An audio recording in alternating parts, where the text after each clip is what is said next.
Welcome to the Anxiety Coaches Podcast, a relaxing and informative show where we explore anxiety, panic, and PTSD, sharing how you can overcome them for life.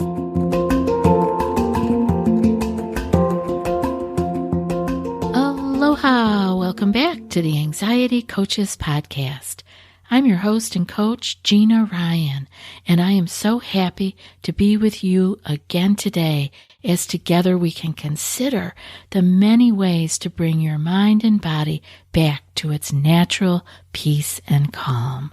In today's episode, I'm talking about the gut-brain connection. We're going to talk about how stress impacts your stomach. I know I have mentioned this here and there on the show.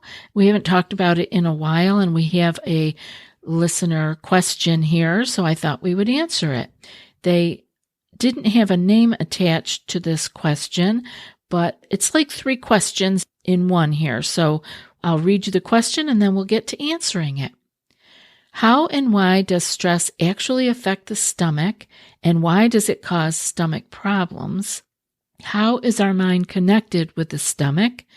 And finally, when does the body begin to heal after psychological stress? All right, let's jump in here. How and why? All right. Stress triggers a physiological response. We all know this in our body, known as the fight or flight response. And that's the sympathetic side of our central nervous system, which is the body's way of preparing to deal with perceived threats. And the thing I want you to keep in mind when we're going through this stomach issues here today, this is all from perceived threats. Now, it could be that you really are in physical danger and you need to be having all of these changes in your body happen, but it could also just be from things you're thinking about. And this is why it's so important for us to know where our mind is going and where it is, and being able to actually see what it's thinking. Again, another reason to have a good meditation practice, but we're not going to get me on that soapbox today. So let's get back to this. So this is our body's way of preparing to deal with perceived threats. Because when we're stressed, the body releases hormones like cortisol and adrenaline, which can affect various bodily functions, including our digestion. And what happens in our digestion and the stomach when we are stressed is, first off, we have reduced blood flow. Stress will divert blood from the digestive system to other parts of the body involved in the stress response, leading to decreased flow to the stomach and the intestines. We also end up with increased stomach acid production because stress can stimulate the production of stomach acid, which in excess can lead to conditions like acid reflux or gastritis. We can have altered gut motility. The stress that we're perceiving can affect the contractions of the muscles in our gut, leading to symptoms like diarrhea and constipation. And we can have disruptions in our gut microbiome. Stress can alter the composition of gut bacteria, leading to an imbalance, which has been linked to various gastrointestinal disorders. And now when I've been working with people and we talk about this, when they realize their stomach issues are very much linked with the stress that they're feeling, they ask me, but why would my body do that? Why is it reducing blood flow and making more acid and so forth and so on? The body is diverting the blood flow from the stomach during stress as a part of our fight or flight response. And this is our evolutionary mechanism designed to help us respond to those perceived threats or actual danger. And when we're faced with a stressful situation, the body prioritizes the delivery of oxygen and nutrients to essential organs and tissues that are involved in the immediate response to the stressor. And isn't that miraculous? We don't have to think about that. Our body is just immediately doing like a triage, and everything is put in order.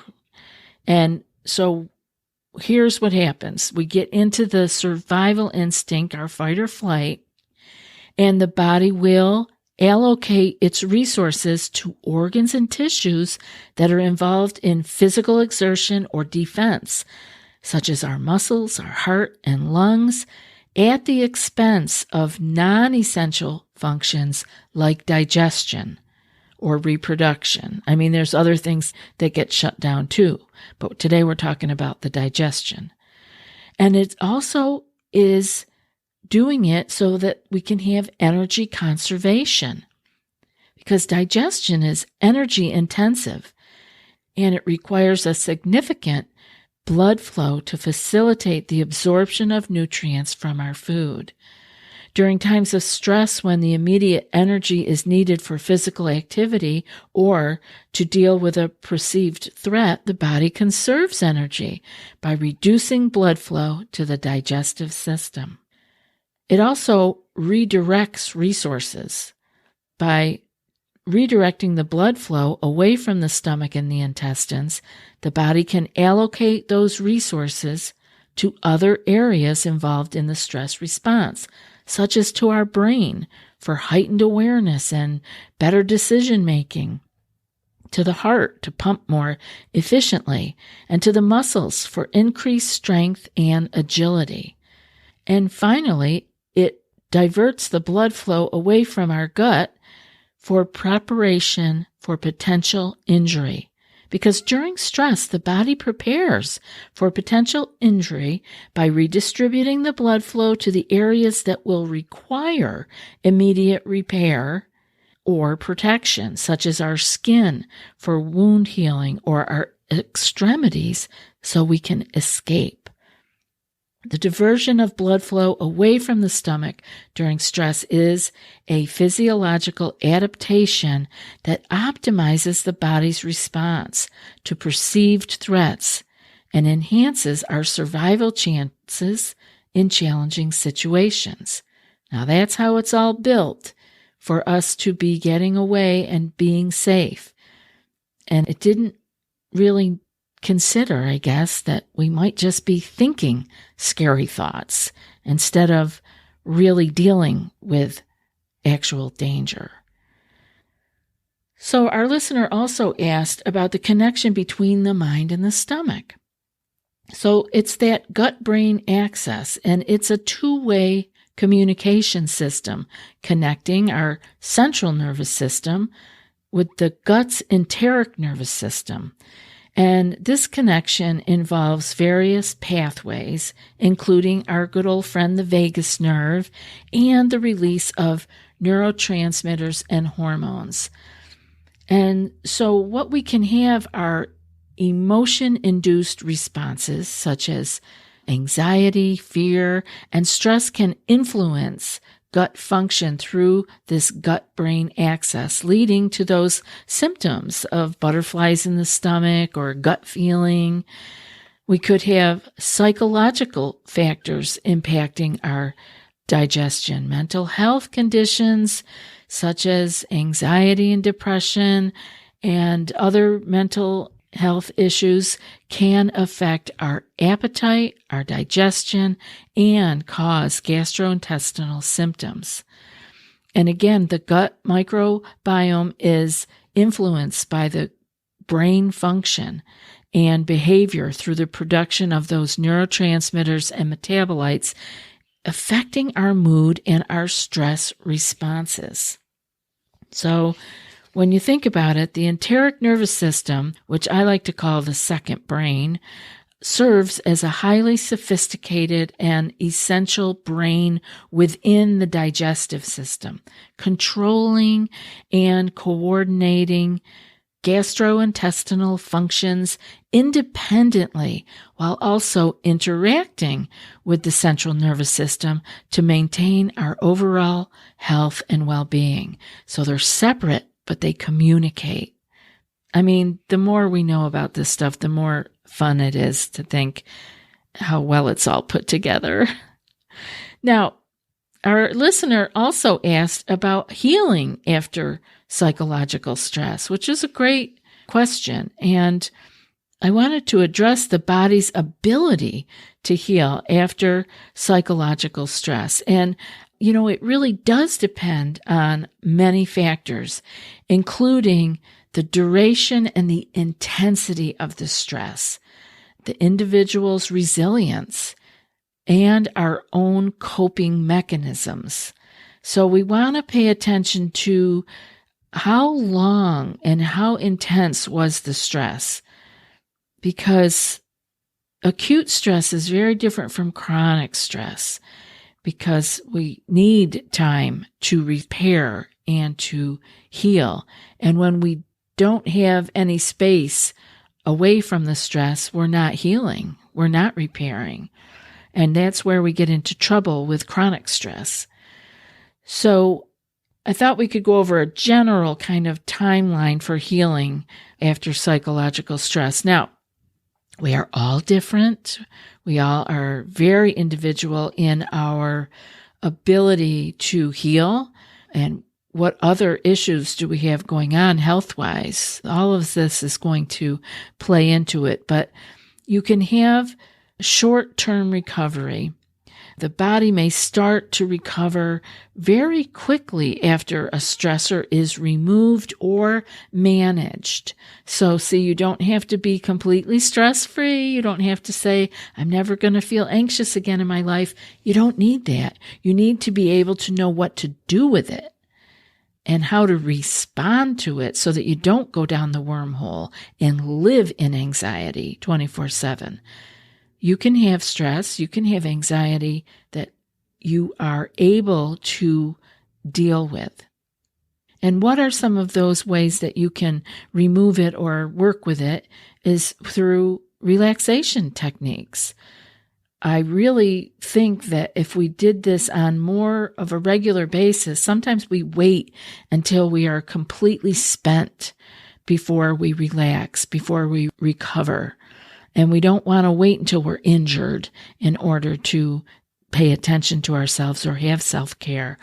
So doing things like, if you're tired, resting, do a body scan, do a short meditation with one of your apps or one that you remember. Read a short piece of inspiration and close your eyes and feel it.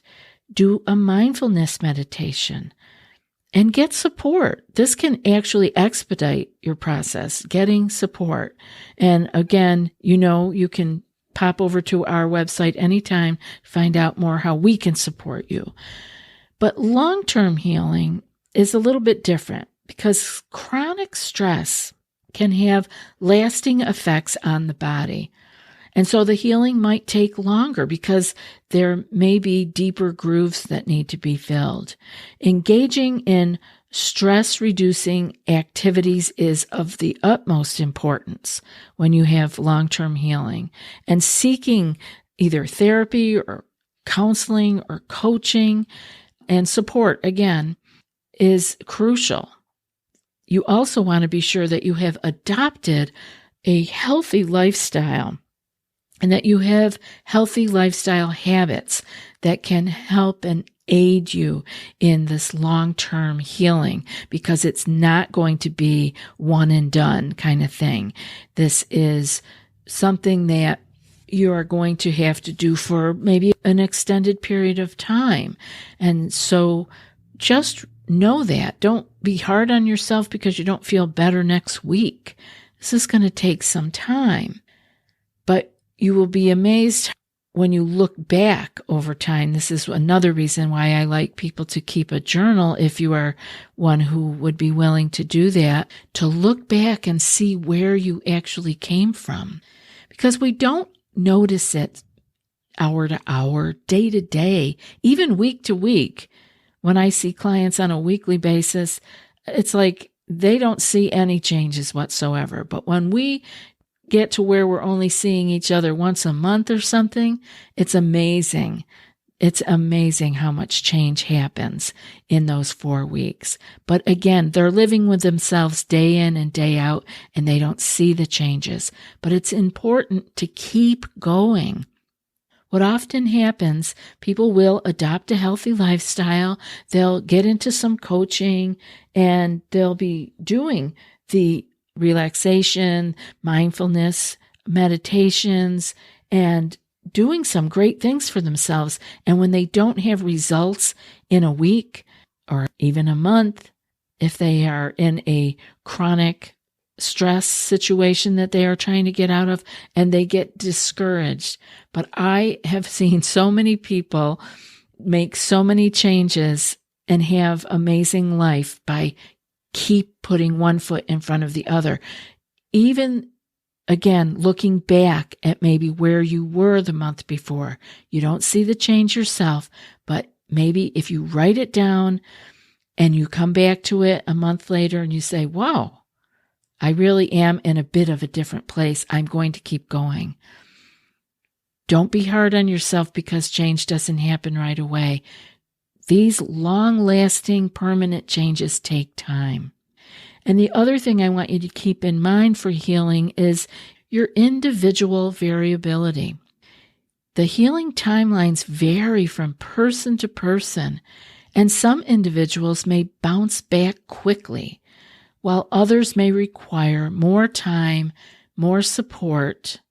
And I want you to be okay with that. It's when we start to worry about that or get upset about it that we put ourselves back into another stressful situation. We're stressing ourselves. Just let the timeline go. It will be when it is. And be good with that. If you are making healthy lifestyle changes and talking with someone and doing some of the things we talk about here, really getting yourself into a place where your mind and body can relax once in a while and calm down, get those moments, it will happen.